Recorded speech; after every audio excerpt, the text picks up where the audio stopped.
Merci d'être invité du jour sur Africa 24. L'Organisation internationale de la francophonie, l'OIF, tiendra son assemblée générale les 29 et 30 novembre 2014 à Dakar, la capitale du Sénégal. Ce sommet de la francophonie sera aussi l'occasion pour l'actuel secrétaire général Abdou Diouf de passer la main. Madame Michaëlle Jean, vous êtes ancienne gouverneure générale du Canada et envoyée spéciale de l'UNESCO pour Haïti. Vous êtes surtout candidate au poste de secrétaire général de l'OIF. Avant de nous dire pourquoi vous êtes candidate à ce poste-là, peut-être un mot sur le bilan de l'actuel secrétaire général de l'OIF, M. Abdou Diouf. Un bilan impressionnant parce que le secrétaire général, le président Abdou Diouf, a vraiment, pendant toutes ces années où il a été à la tête de la francophonie, de l'OIF, il a su redonner une crédibilité sur le plan politique à l'OIF, de sorte que cette organisation internationale de la francophonie aujourd'hui est une référence, c'est un partenaire de choix et de qualité avec énormément d'expertise pour beaucoup d'autres organisations internationales. Pour travailler par exemple sur le front de l'observation et la facilitation des processus électoraux dans les pays de la francophonie, pour prévenir vraiment les conflits et renforcer des espaces de dialogue pour bâtir la paix et créer des espaces de sécurité et de stabilité sur plusieurs continents. Vraiment, je crois que ce serait totalement impensable de vouloir lui succéder sans vraiment capitaliser et se reposer sur ces fondations solides de la francophonie grâce à Abdou Diouf. Alors, c'est peut-être aussi cette crédibilité dont vous parliez qui fait que de plus en plus de personnalités veulent candidater à ce poste de secrétaire général.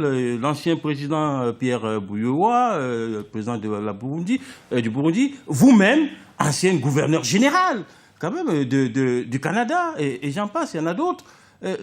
Qu'est-ce qui fait que cette fonction a tout d'un coup pris autant d'étoffe? Je vous dirais qu'en ce qui me concerne, moi j'ai envie de servir la francophonie. J'ai envie de servir les intérêts, les velléités, les aspirations de nous tous, pays membres et peuples de cet espace de la francophonie, qui est un espace riche par sa diversité, riche par ses accomplissements, par ses modèles de développement, par son expérience. Nous sommes dans cet espace des pays des 5 continents qui, pour certains d'entre nous, sont au G7, au G20. Pour d'autres, sont des pays en émergence, des pays en développement, des pays moins avancés également.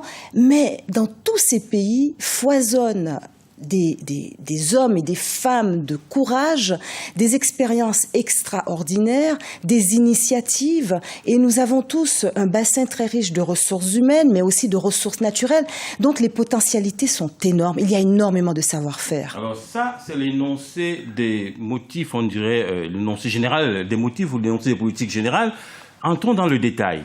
Qu'est-ce que vous comptez faire concrètement pour, sinon, permettre à l'œuvre du président Abdou Diouf de continuer, de perdurer, du moins bâtir une nouvelle pierre dans l'édifice de la francophonie? Alors, qui dit bâtir un édifice, dit vraiment poser cet édifice sur des fondations solides. Je pense qu'à la francophonie, les fondations sont solides. L'OIF est une organisation internationale qui a des opérateurs déployés partout sur les 5 continents et qui travaillent sur des champs d'action qui sont cruciaux. Donc ça veut dire que vous n'avez plus rien à faire, voilà. Ah non, pas du tout. Alors, maintenant, le secrétaire général est au service et est là pour s'assurer que les exigences posées par les chefs d'État et de gouvernement de la francophonie se réalisent. Et ce que l'on voit, par exemple, au dernier sommet, ce qui est ressorti du dernier sommet de la francophonie, la conférence qui s'est tenue à Kinshasa en 2012, c'est clairement une exigence de construire une stratégie économique pour la francophonie et faire en sorte que l'on mette davantage d'accent sur le développement. Or, regardez, tous ces pays qui font cet espace ont la possibilité de fédérer leurs efforts, de fédérer les outils qu'ils savent manipuler, créer avec force, leur réseau, de partager leur réseau davantage, de faire en sorte que nous puissions nous associer pour plus d'échanges économiques entre nous, pour déboucher aussi sur des marchés, faire en sorte que tous nos savoir-faire, nous les mettions en commun pour renforcer les capacités de production dans de nombreux pays, pour faire en sorte que nous arrivions à produire des choses, mais à des standards de qualité qui nous permettent vraiment d'arriver solidement ensemble sur des marchés, le marché mondial. Donc ça, il faut y croire, parce que la langue française, c'est aussi ça. C'est un levier extraordinaire pour à la fois avancer sur des filières à développer, mais aussi pour agir ensemble, y compris sur le champ économique. Vous avez parlé du sommet de Kinshasa, oui. C'était en 2012. Ça nous donne l'occasion de dire un mot sur l'Afrique. L'Afrique, c'est aujourd'hui 1 milliard d'habitants. Oui. C'est un marché énorme, c'est aussi le cœur même de la francophonie. Est-ce que vous avez un projet spécifique pour l'Afrique? Moi, je dirais que déjà, ce qui est formidable, c'est de voir combien de pays africains ont des projets solides pour leur développement. Ce que l'on voit, par exemple, de ce continent est extraordinaire. C'est-à-dire que nous voyons des indicateurs de croissance qui sont très encourageants.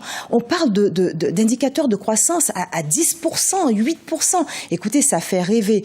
On voit aussi un continent qui a beaucoup plus conscience de lui-même, des pays qui ont conscience d'eux-mêmes, qui ont des objectifs très clairement arrêtés sur leur désir d'émergence pour sortir aussi de situations qui ne produisent rien de durable, comme l'assistanat chronique, la dépendance. On voit des pays qui ont envie d'exercer davantage leur souveraineté dans l'exploitation de leurs ressources naturelles, des pays de jeunesse aussi. Il y aurait tellement de choses à dire, malheureusement, c'est vrai qu'on est déjà arrivé au terme de cet entretien, mais je ne résiste pas au plaisir de vous poser une toute petite dernière question. L'actuel administrateur général de l'OIF est un Québécois. C'est un monsieur. Oui, il est canadien, il est québécois, oui, Clément Duel. Alors, vous, canadienne, vous voulez être secrétaire général, donc vous allez tout prendre et l'administration générale? Non, pas du tout. Je crois qu'il y a un principe sacré à l'Organisation internationale de la francophonie, c'est cette complémentarité, ce tandem nord-sud.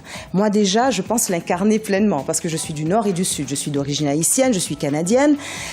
Et en même temps, si le choix devait se porter sur moi, comme futur secrétaire général de la francophonie, il est clair que l'administrateur devra être du sud. Merci beaucoup, Madame Michaëlle Jean, d'avoir répondu à nos questions. Je rappelle que vous êtes candidate au poste de secrétaire général de la francophonie, que vous êtes également ancienne gouverneure générale du Canada et actuellement vous êtes envoyée spéciale de l'UNESCO pour Haïti.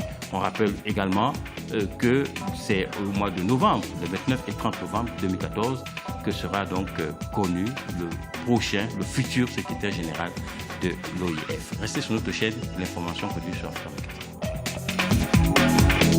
24.